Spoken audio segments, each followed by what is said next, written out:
আসসালামু আলাইকুম রহমতুল্লাহি ওবরাকাতু। আমার কলিজার টুকরা সন্তানেরা, নুরুল কোরআন আনিসিয়া মাদ্রাসার যত সন্তান ছেলে মেয়ে আছো, তোমরা বাড়িতে গিয়েছ। বর্তমানে বর্ষাকালীন সময় শুরু হচ্ছে, বিভিন্ন বাড়ির আশপাশে পানি আসতেছে। অতএব পানি দেখে তোমরা পানিতে নামবা না। এবং আমার কাছের এবং আপন ভাই বোনেরা, আপনারা আপনাদের সন্তানদেরকে খুব খেয়াল করতে হবে, খুব সতর্ক থাকতে হবে।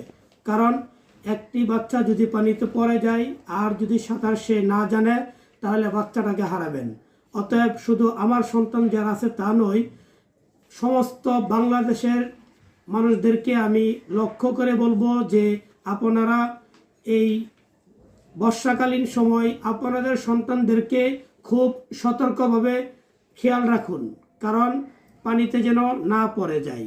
এখন বর্তমানে মানুষের সন্তান একটা দুইটা কিংবা তিনটা চারটা, এর বেশি কিন্তু নয়। তার কারণে খুব সতর্ক থাকতে হবে ইনশাআল্লাহ।